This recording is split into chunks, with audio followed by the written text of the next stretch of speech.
Well, very pleased with the win. This has been, a challenging stretch. I think 4 games, maybe in 8 days, and obviously we're pleased to come out and be able to get a win today. The two Mason games were very exciting and uh, close and really battled hard, and then to come back out and play today was challenging, but we're pleased with the win and looking forward to a couple of days here to rest and recover, and then the VCU game on Friday. Coach Mooney, Jacob Gilliard's stat line is full, and one of the things it doesn't show is dealing with that pressure in the last 7 minutes when they're all over him. I wonder if you could just talk about his game in general and what he contributed today. Well, he controlled the game. He's a player who tries a lot of things, scoring, driving, passing, but has very few turnovers, and so, for that reason, and the idea that we're so used to and want him to have the ball, he really is just in total control of the game. And I thought tonight he was great. He had control of the game.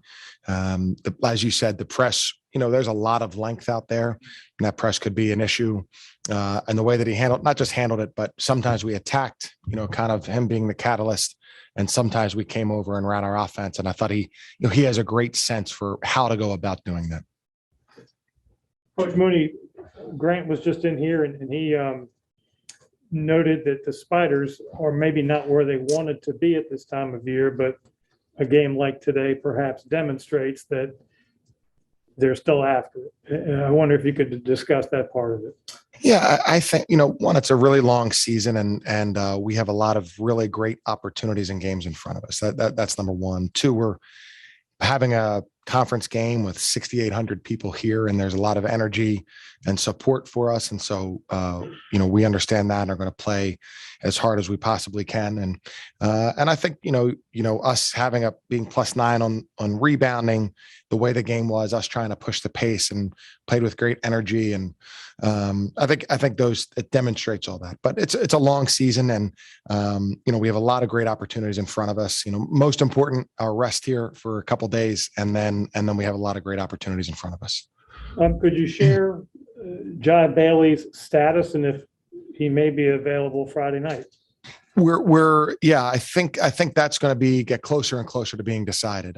He's been out, as guys progress, they start doing a lot of their rehab during practice. And so they're on the court where we can all see them. And, he looks better and better and better. I feel like with a little bit of rest mixed in with some more rehab, that by the time we're getting ready, he's going to be awfully close. So I don't have a definitive answer, but I think he's going to be awfully close. Thank you. Thanks, John. Hey, Coach, congrats on the win. What have you learned about this group during this stretch? You said, 4 games in 8 days, 6 and 12, something like that. What have you learned about this group during this stretch? Resiliency, I think, would be the number one thing. I mean, this group has, especially the older guys, has been through a lot, starting in when everything was canceled in Brooklyn. Well, we were in Brooklyn a couple of years ago, and then having a really challenging season last year. So it's not surprising to me, but just how resilient they are. And, that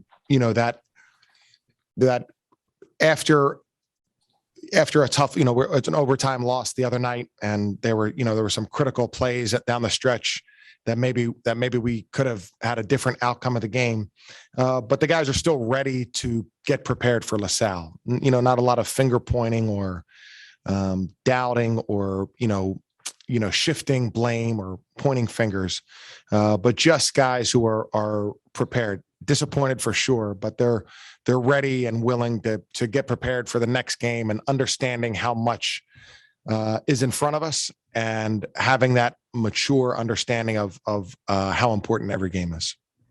Who has been the catalyst to kind of keep the team, even keel, not get too high, not get too low? Like Grant has said, frustrated and disappointed about where they are. But like you said, there's still some meaningful games left for you guys to play before the tournament. I mean, I would say Jacob and Grant mostly, all of the seniors to a large extent. They're just a different kind of a group. It's unique in that way, and that they're not, they're not cliquish or talking about stats or decisions that have been made or what's going on. They're just, I don't think they've ever been like that, but certainly not at this point in their careers. But Jacob and Grant, because they're so important and critical to us on the floor, their voices carry so much weight, and they wouldn't allow themselves to have a bad practice. And I think as they've gotten older and become leaders, they wouldn't allow it from the rest of the team either. Can you, I mean, if you can, weigh, I guess, maybe some pros and some cons about this 6-day layoff? I know you had all of these games at one time, but now you've got 6 days to kind of regroup and re-energize before VCU.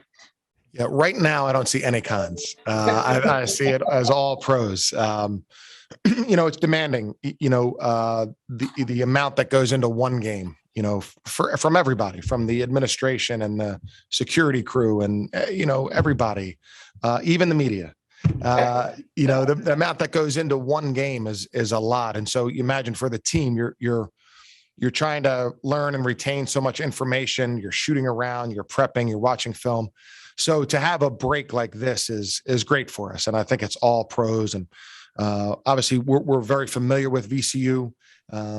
It was a great game here. And so we're looking forward to it. I know it'll be great energy. It'll be great. There'll be great players on the floor. It'll be, just a great atmosphere for a college game. So I think having a couple of days to just settle, relax, not have to worry about all those things, all those prep things, will be terrific. And then we can start to worry about the game in a couple of days. Thanks, Coach. Isaiah Wilson, coach's decision, no issues. Yeah, no issues. As I said, it's going to be hard to manage guys. With Jacob, not coming out too. That's a really hard one. But yeah, Isaiah's hard worker, a good player, and just the wrong timing by tonight for me.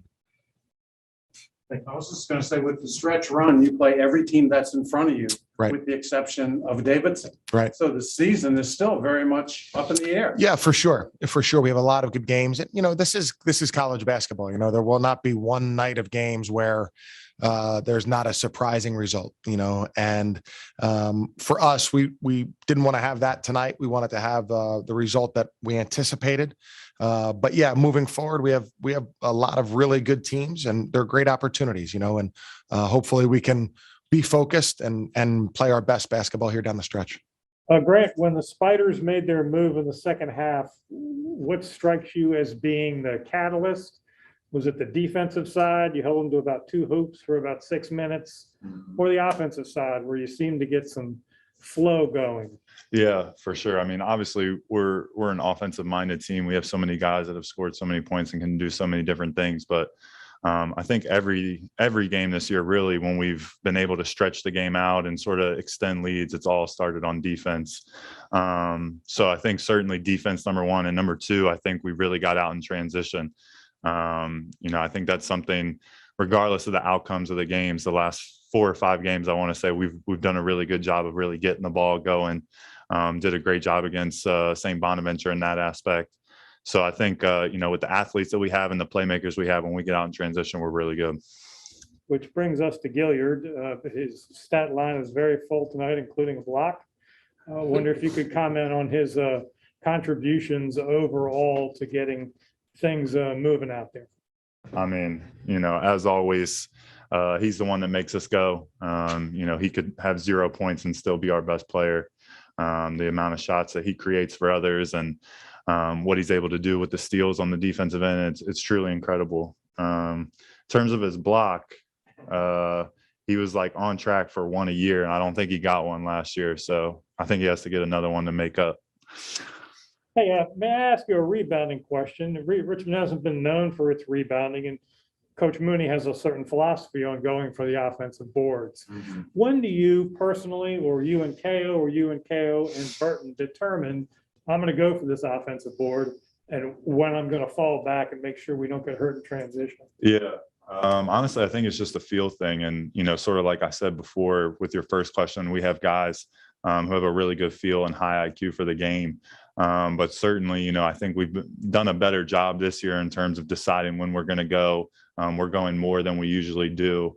So just, making sure you have that feel of sort of if you're in good position to try and go get one or get a tip, and just making sure you do when you have those opportunities. And if not, making sure we get back in transition. Anything from Zoom? I got one. Hey, Grant, congrats on the win. Appreciate it. Now, after this long stretch of multiple games over a short time span, you get 6 days off before you get VCU. What will you guys do during that time span before Friday night's game? Yeah. Obviously a tough stretch here in terms of games and amount of days, but to have that break is huge. I think these first couple of days, we're going to make sure that we really try and take care of our bodies. Last time we went to the Siegel Center, we were 3 days fresh off of everybody having COVID coming out of quarantine. So definitely just make sure we take care of our bodies. I'm sure guys will get in for treatment the next 2 days and probably get back on the court on Tuesday and start revving up and preparing for them because they'll be ready to go at the Siegel Center. What's the biggest thing you learned about this team during this stretch? Honestly, I'm really proud of the guys in terms of how we just keep fighting. Obviously we're not where we wanted to be. We're not where people projected us to be before, when the season started, but it would be really easy to just roll over and sort of quit and, have a bad attitude about it. But these guys have continued to grind. Everybody in the locker room has been doing their part, putting in the work, putting in the hours. So I'm just really proud of the way they've grinded and continued to get better. And, as long as we keep progressing and we feel like we're progressing in the area we need to get better at, it's going to be anybody's game at the end of the season. So we're excited for the last stretch here.